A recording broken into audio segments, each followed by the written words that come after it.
الحمد لله الحمد لله نحمده ونستعينه ونستغفره ونعوذ بالله تعالى من شرور أنفسنا ومن سيئات أعمالنا.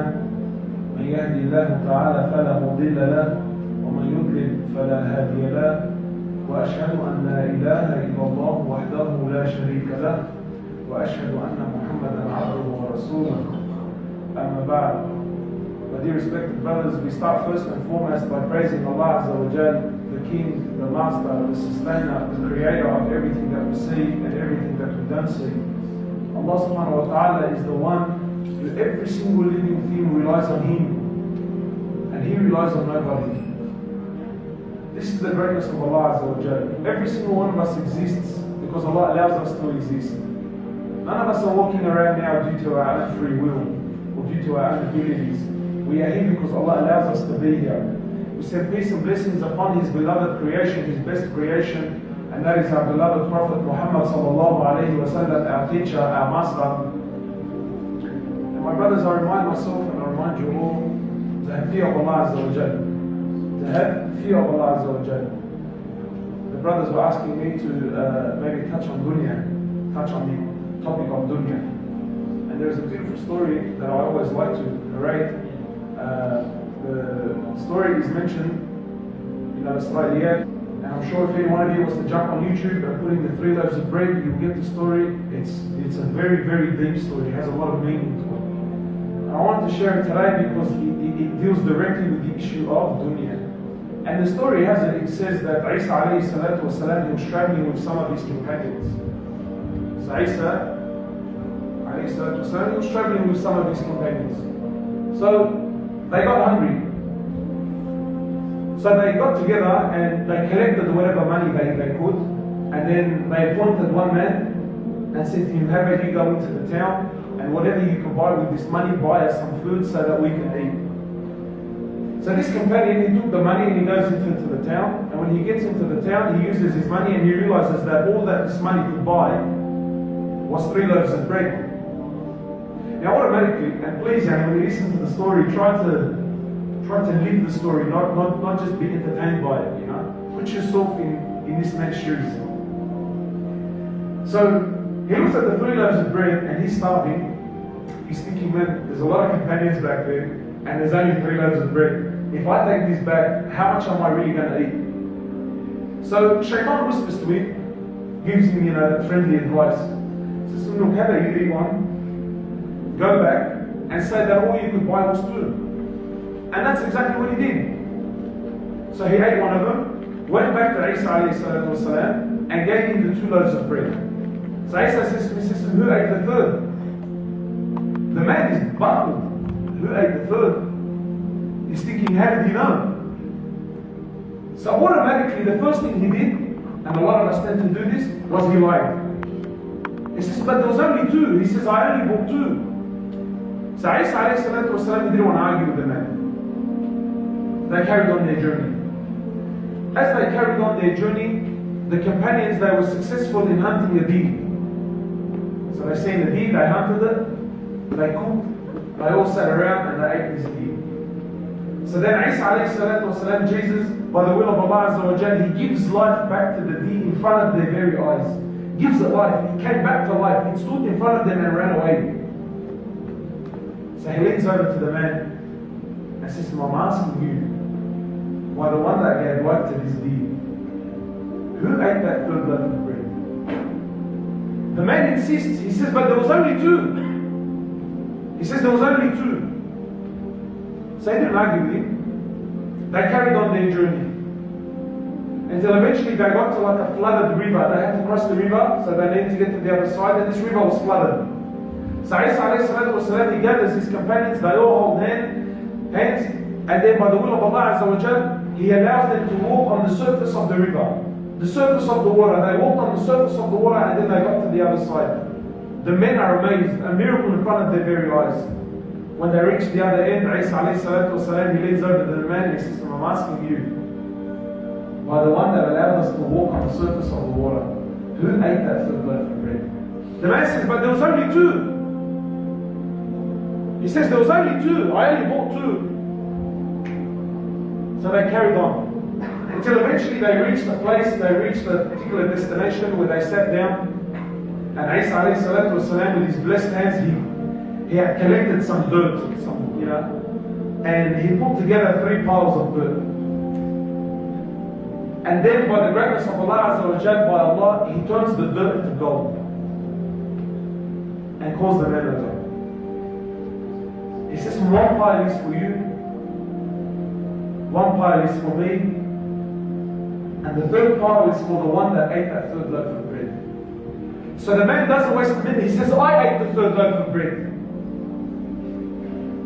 Now there's money, brother. Now there's papers involved. He says, I ate the 3rd loaf of bread. So Isa alayhi salatu wasalam insisted, for you is all 3 piles of gold. You take everything. But you cannot join us anymore. This is where we divide. So this guy's thinking, who needs the Prophet and who needs the companions? Look at all this fortune I've made, So now he's sitting back, he's planning out his future like many of us do. He's probably thinking, I'll buy a house on the water and I'll use another pile to invest and then I'll use that money to pay for my, right? And then, he started to do his calculations. Shortly after, these 3 thieves came along. They see the man in the 3 piles of gold. The first thing they did was they killed him. So now the 3 men are thinking, well, look, it's pretty straightforward. There's 3 piles of gold, there's 3 of us. But they too are hungry. So they spoke amongst one another, and then they said, look, how about one of us takes some money, goes to the town, buys us some food, we'll come back, we eat together, everyone takes his money, and we all go our separate ways. So one of them volunteers, he says, look, I'll go into the town. He grabs some money, he goes into the town, but then on the way he's starting to think. He's thinking, what's the bet? They're planning something against me. And while he was buying something, the other 2 are thinking, what's the bet? He's planning something against us. So the man gets there, he buys some food and then he poisons the food. On his return, the 2 killed him. They sit down to eat the food that he brought. Little did they know it was poisoned. Shortly after, they also died. Some time later, Isa alayhi salatu wasalam walks back with his companions. He sees his former companion, the 3 thieves, and the 3 piles of gold untouched. So he leans over to his companions and he says, so this is Hayatul Dunya. He says, this is the life of this world. And this is what it will do for whoever runs after it. My brothers, this dunya, as I say many times, it's crippling the ummah. It's poisoned every single one of us. We have forgotten our purpose on earth. We have forgotten that we are going to a place that is far greater, and our vision has become extremely short-sighted, and all that we can think about, and all that we can dream about, and all that we can hope about, and all that we sleep about, and all that we work about, and all that we study about is this world. And what is the reality of this world really? Rasulullah sallallahu alayhi wa sallam, hadith after hadith, hadith after hadith, is exposing the reality of this world. What is it really? What do you take with you? He says, sallallahu alayhi wa sallam, he says, يَتْبَعُ الْمَيِّتَ ثَلَاثًا أَهْلُهُ وَمَالُهُ وَعَمَلُهُ. The Prophet of Allah is saying, brother, 3 things will follow you to the grave. 3 things will follow you to the grave. He says, your family, your wealth, and your deeds. He says 2 of these things will bury you there, and only, right? He says the 3 of them will take you, that will bury you. 2 things will come home, and only 1 thing will remain with you there in the grave. He says your family and your money, they come back home, then they start fighting it out with one another. No, he left me this, no, he left me that, no, what did he leave for you? No, this is how much he left for me. And you and I, my brother, what are we left with at the grave? What are we left with? Nothing. We're left with nothing. We're left with what? We are left with our amal. Shaitan makes us think, we're so hungry, we're so eager for this world. We're collecting and collecting and collecting and collecting, and for what? Brother, you can't take it with you when you go. When they bury you naked like the day your mother gave birth to you. You don't take anything with you. What did one of the kings of the past say? He says, when you bury me and stick my hands out of the grave. So his men were thinking, we're not understanding this sticking the hands out of the grave. He says, let it be known to the world that this king, when he went, he took nothing with him. He went empty-handed. He went empty-handed, brother. He took nothing with him. My brothers, the Muslim and the Muslimah needs to understand this world is not for you. And then even Allah subhanahu wa ta'ala, He says in the Quran, He says, بَلْ تُؤْثِرُونَ الْحَيَاةَ الدُّنْيَا وَالْآخِرَةُ خَيْرٌ وَأَبْقَى. Allah is speaking to you, my brother. Allah, your creator, the one who designed you, the one who designed everything around you. Allah is saying, do you choose this world after the hereafter? بَلْ تُؤْثِرُونَ الْحَيَاةَ الدُّنْيا. What is this world compared to the hereafter? Rasulullah sallallahu alayhi wa sallam, he says, مَا الدُّنْيَا فِي الْآخِرَةِ. The Prophet of Allah, my brothers, Rasulullah sallallahu alayhi wa sallam is saying, what is this world compared to the hereafter? What is it? He says it's like one of you is to dip his finger into the ocean. One of you is to dip his finger into the ocean and see what comes back. What do you return with? Have you ever done this before? It's that little drop. You know that first big drop and then it falls? He says that is this dunya, and the vast ocean is the hereafter. My brothers, does it make any sense that we give up this ocean for that little drop that's on your finger? Does it? Wherever I go, wherever you go, and you speak to the boys, brother, how was your iman? Oh, brother, it's not the best. Brother, why? Oh, brother, I'm busy. What are you busy doing? Oh, brother, you know how it is. Well, it's just work and business and study, and I'm doing this and I'm coming in, I'm going there, and whatever have you. And he's spending his whole life doing all of these things and he's forgetting his purpose. Brother, Allah subhanahu wa ta'ala, He didn't create you. My brothers, please, we need to understand. Allah subhanahu wa ta'ala, He didn't create us, for you to work hard and buy cars and buy fancy houses and mashallah go on holidays at the end. Allah subhanahu wa ta'ala didn't create you for any of this. This is not this is not the reason why you are on earth. Allah subhanahu wa ta'ala created you for a reason, for a purpose that is far greater. Allah subhanahu wa ta'ala says, I've created you for worship. You're in this world for how long? 50, 60 years. He says, you worship me in these 50, 60 years. If you pass the test, for you is a paradise, an ever-living abode. تجري من أنهار تجري من تحتها. He says, جنات تجري من تحتها الأنهار. He says, a paradise under your feet, rivers flow. خالدين فيها أبدا. You will be in there for eternity. What is this world? He says, sallallahu alayhi wa sallam, the Prophet of Allah, he says in the hadith, he says, لو كانت الدنيا, that if this world, this world that we're so attached to it, we're so in love with, speak to any one of us, honestly, if we are really sincere and we are honest. Any one of us now, grab any young man, any old man, grab any sister, any married sister, anyone, tell a sister, what is your dream? Muslims, tell him, what is your dream? What is your ideal life? Of course, to worship Allah, brother. But in the process, the ideal life is to earn that right degree, making big money, very little work. We own my house, I own it outright. Got this beautiful car in the driveway. And mashallah, we go to Hajj every year, maybe. Or maybe Umrah should be in the family, in the middle of that. That's our dream. That's what we're living for. Allah subhanahu wa ta'ala doesn't want any of this. Sahaba and Rasulullah sallallahu alayhi wa sallam who had nothing. They had nothing. Aisha radiallahu ta'ala anha, she's telling her nephew Umar radiallahu ta'ala anhu, she says to him, by Allah. You need to understand, this is the wife of Rasulullah sallallahu alayhi wa sallam. She says to him, by Allah, 3 full moons would pass us by.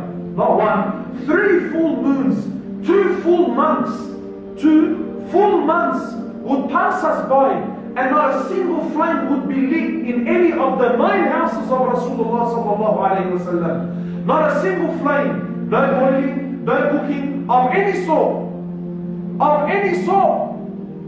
In not one house, in the 9 houses of Rasulullah sallallahu alayhi wa sallam. So Urwa asked her, he says to her, Oh, my auntie, how did you people live? How did you survive?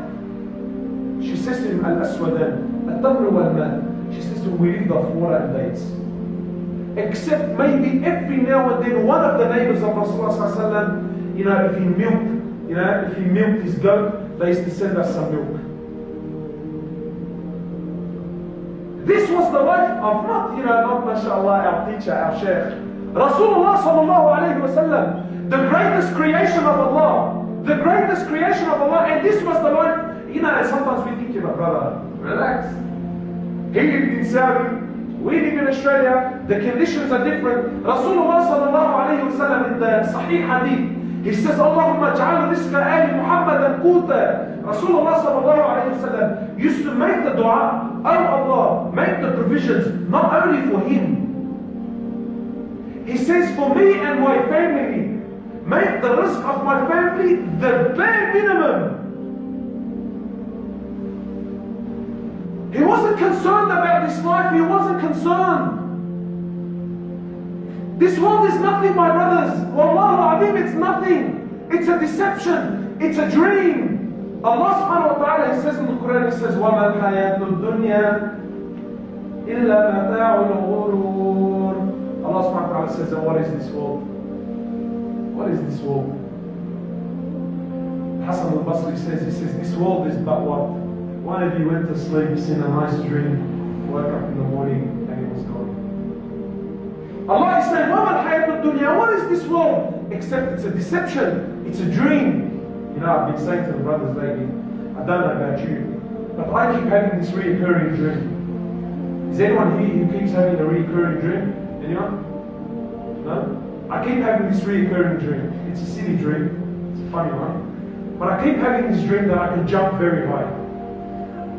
And I've been having it for like about 8 years now. Alright? Yeah, honestly, I don't know what it is. Maybe I don't know what I'm smoking before I go to sleep, or I don't know what I'm on, right? But it's this dream. Yeah, and I maybe have it once a year. Maybe once a year. It's this dream that when I go to sleep, I imagine that I can jump very high. I mean, like it's almost like I'm flying. Yeah, and from here to Lekemba, it's like 2 jumps. Right? It's like, and then I jump back up, and as I'm jumping, I'm looking down. Anyway, the last one I had, right? I think it was maybe like about a year ago.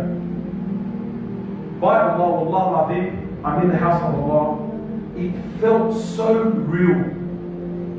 It felt so real that when I woke up, and I live in Guildford, when I woke up, it didn't feel like it felt like I was still in the dream.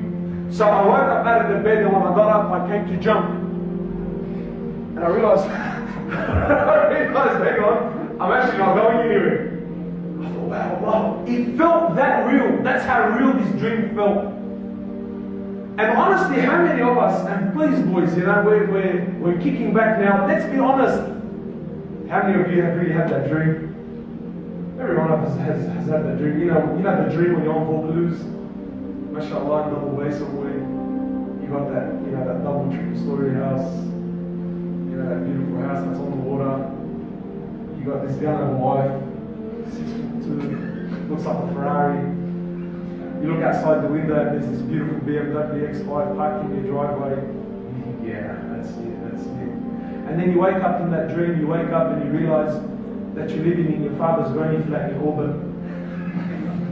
And the Ferrari looking wife looks like a maxi van, all set up. And then you look outside and what was supposed to be an X5 in the driveway is a repairable write-off Mazda 3 you've been trying to sell for 6 months, but no one wants to buy it because it's on revs. But we're all living this dream. We're all living this dream. Like you're going to take it with you. My brothers, how many people came before us and left? What did they take? What did they take? Brothers, we're here to worship Allah. We're here to worship Allah. Please understand, Allah doesn't care about these trivial things. Allah doesn't care. Rasulullah sallallahu alayhi wa sallam, he says in the Sahih Hadith, he says, لو كانت الدنيا تعدل عند الله جناح بعوضة ما سقى كافرا منها شربا. The Prophet of Allah is saying that, my brothers, if this world, he says it doesn't, but if this world was to equal in the eyes of Allah the wing of a mosquito, Allah wouldn't give a single kafir a sip of water to drink. And really logically, you imagine, this kafir or this disbeliever or this enemy of Allah, he's an enemy of Allah, he's an enemy of Rasulullah sallallahu alayhi wa sallam, he's harming the Muslims, yet Allah subhanahu wa ta'ala still gives him on a daily basis. And he's not just giving him, he's giving them fame and empires and businesses and millions of dollars and women and cars and everything that you and I desire so much. Allah is giving them, and He's giving them in an abundance. He's giving and giving in an abundance. Why? Because Allah doesn't care. It means nothing to Allah anyway. My brothers, this world is going to be destroyed. Do you not understand? It's not a guessing game. Allah is definitely going to destroy this world. He's definitely going to do it. So what are you investing in, really? What are we investing in? You know, I've been speaking to brothers in Auburn that come from Pakistan and that come from India and I'm sure there's many brothers here that have come from Saudi or from... They've left their families, left their homes, left their friends, left everything that is dear to them, everything that makes them feel special, everything that had any sort of value to them. And they've come all the way to this country, and they're going through the hardships and struggles and finding a place to stay, and there's that, there's that uncomfortableness of, that first 6 months that's so difficult, and you sleep every single night thinking, what am I doing here? And I just want to go back home. And then they enter a university, and they're not made to feel welcome. The community doesn't make them feel welcome. And yet he struggles and struggles and struggles, and he puts up the fight, and he takes from the battle, and he takes it on, and he takes it on until eventually he reaches his goal. And then what? Look how much effort we go through for dunya, for a little price in this world. But to taste the sweetness of Iman, brother, I'm busy. Brother, I'm busy. Brother, look, I really want to change, but maybe just not right now.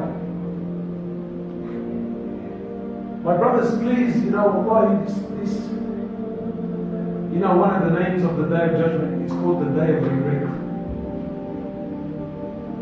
It's going to be called the Day of Regret. My brothers, when death comes, the angel of death, he doesn't send you an email. The angel of death doesn't tango you or send you a WhatsApp message saying, hey, what you doing now? I'll be around in a week. When he comes unannounced. And what's our condition going to be? Really honestly, what's our condition going to be?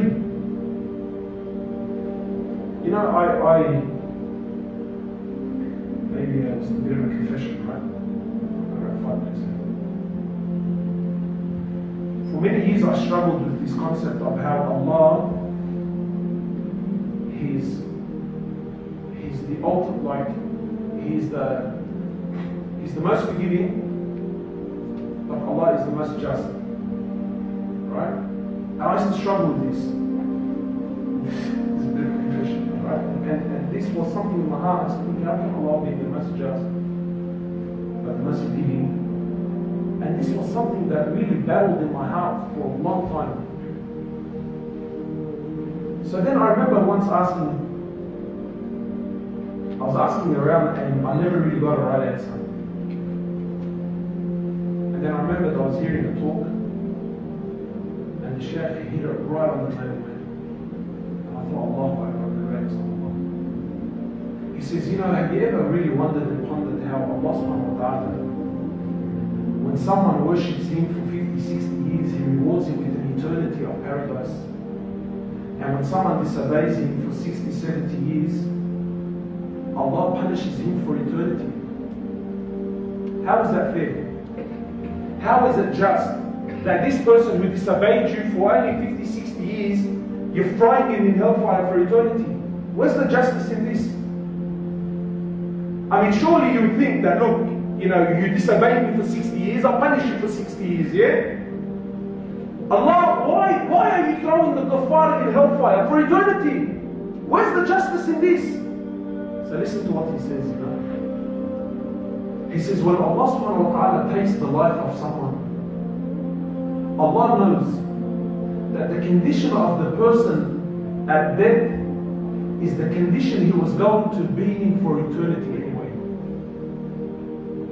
So when a Muslim dies and he used to make salah during his death, Allah already knew that had this man lived for eternity, he was going to always establish his prayer anyway. That's why Allah rewards him with eternity of paradise. And when someone dies with no Quran in his life, with no salah in his life, you know, sometimes we think, oh, so young. No, he wasn't young. Allah knew very well, had this man lived for eternity, he was never going to pray anyway. Therefore, he goes into Jahannam for eternity. This is the justice of Allah Azza wa Jalla. So really, honestly, I want to ask you, if I died right now, if you and I were to die right now, and the condition that we're in, you know, now, honestly, every one of us, we're in this dream. Wallahi, we're dreaming. That, brother, relax. Why are you stressing, brother? I'm still young. When I finish uni, you don't know what I have planned. I have a big Umrah trip coming up. I have a big Hajj trip coming up. Brother, relax. As soon as I pay off my house, I know it's to be bad, but relax. As soon as I pay off my house, Allahu Akbar, ibadah, ibadah, ibadah. And shaitan has us in this web, you know. Brother, don't you understand that if you died right now, you will face Allah as someone who was going to be paying riba for eternity. If you die now without salah in your life, you will die and stand before Allah as someone who was never going to establish salah. How many sisters have died without hijab on? How many sisters have died with... How many? This was going to always be our condition. And this is the ultimate justice of Allah subhanahu wa ta'ala. And this is also His ultimate mercy. So my brothers, this world, you know, it's a big web. It's a big dream. Shaitan has us so wrapped, and we think, you know, brother, relax. I have it all under control. Brother, millions said the same words before you. Millions said the same words before you. And they failed miserably. What makes you think you're so good? So my brothers, to come back to the issue, you need to understand that this world, it's not for us. This world, no matter how much you have in this dunya, it will never satisfy you. Haven't you, like, you know, I mean, I use this example all the time. Does any one of you remember his first car? Does anyone remember his first car? Like, can I just get a show of hands? Anyone that can remember his first car? Yeah? Do you remember what a piece of crap that thing was, man? My car was the biggest bomb in the world. But when I bought that thing, bro, I'm telling you, you know what, this Ferrari dealership has nothing on me, man. I was sitting back thinking, this is it, bro, this is the bomb. Not the bomb, like the bomb as in the thing. But how long did that feeling last? How long did that feeling last before that car that I thought was so great? I was so convinced that when I get my license, my life was going to change. I was so convinced that, you know, the only misery in my life is the fact that I don't have a car. I got my license, I got my car, and 2 weeks, 3 weeks, 4 weeks, a month, 3 months into it, that car that was supposed to bring me so much happiness became the most embarrassing thing in my life. And since then, I've been upgrading my car since, and I'm still not happy. Brothers are rolling cars out of dealerships, rolling them out of a dealership. I wish I had a bit more money, I went for some of you. If I had a bit more money, I would have got the optional nav. How many of us were so content, we were so sure of ourselves that the only misery in my life, the only reason why I'm not enjoying my life is because I'm not married yet. Any single brother here tells their brother, once I get married, you watch, hold on. And the married man looks back and thinks, yeah, this guy has no idea. How many sisters thought, I'm waiting for Mr. Perfect to come and pick me up and then my life is going to change. And from the day you married her brand to now, she looks at you. Honestly, have you ever caught your wife just staring at you but not saying anything? Honestly, have you? Have you ever caught your wife just staring at you but not saying anything? Brother, you know what she's thinking? How did I end up with this monkey, bro? Sorry, excuse the language. She's thinking, how did I end up with this guy, man? I catch my wife all the time in the car. But this is, brother, and that's this dunya. You're chasing something that's not real. You're running after something that's not real, and you're never, ever going to catch it. And you know what the price you're paying is? You're paying the ultimate price. You're paying the price of Jannah.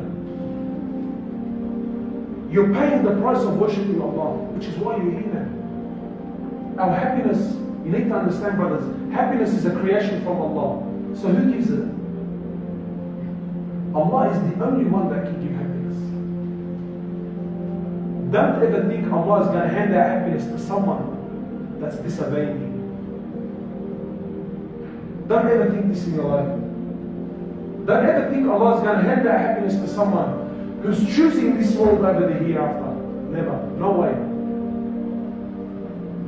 So inshallah, my brothers, forgive me, I took a bit too long time. Yeah? Some more time? Yeah, you got it. Start on that statement. Right? Allah subhanahu wa ta'ala will never ever will never give this happiness.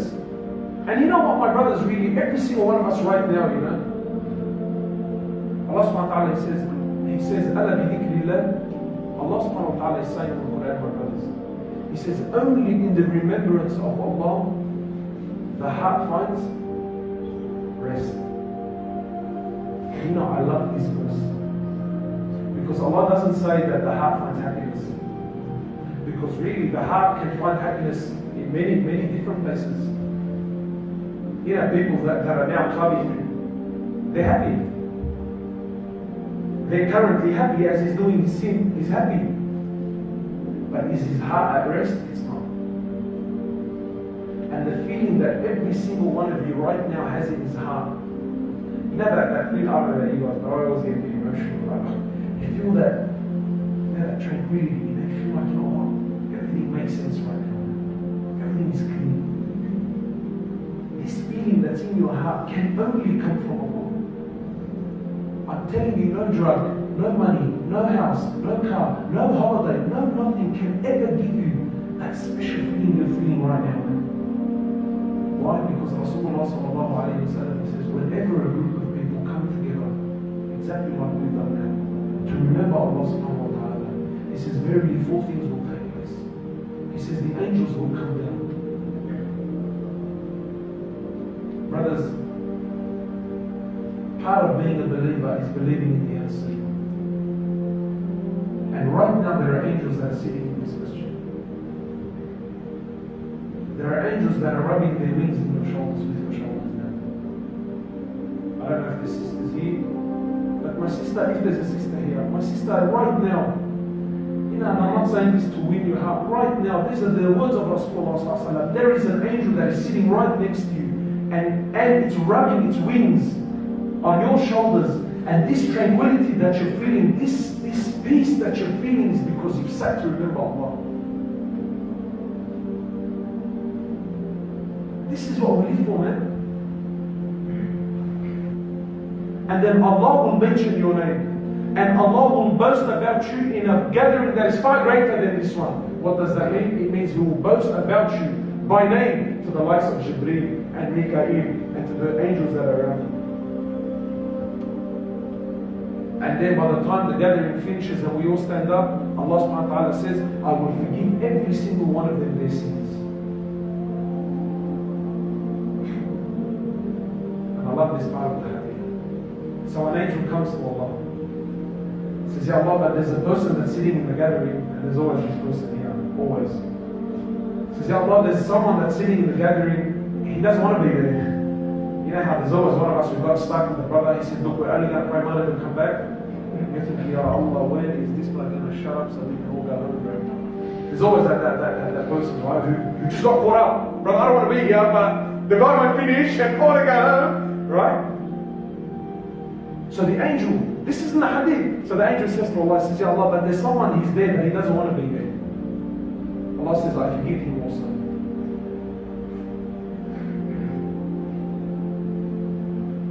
You know what's wrong with our lives is that this gathering is missing. You know what's wrong with your household? You know what's wrong with your family? These gatherings are missing in the house. The remembrance of Allah, the We're talking about the reality of this world. We're talking about our final destination. Brother, when you walk outside, is it time? Close. Okay, so close.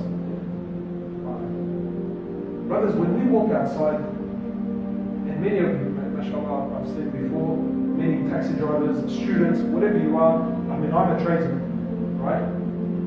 Myself, I'm an electrician, so I drive around from job to job. And have you noticed, you cannot move 2 meters on Sydney roads without being bombarded by 500 different advertisements. Whether it's the bus stop, whether it's the billboard, whether it's on the phone booth. Now on the phone booth, it's rotating. So if you're there for too long, we don't want you looking at the one ad, right? We'll put another one up for you, right? So when you walk outside, what do you think is happening to your heart, man? And dunya, this product, that car, this. What do you think is happening to your heart?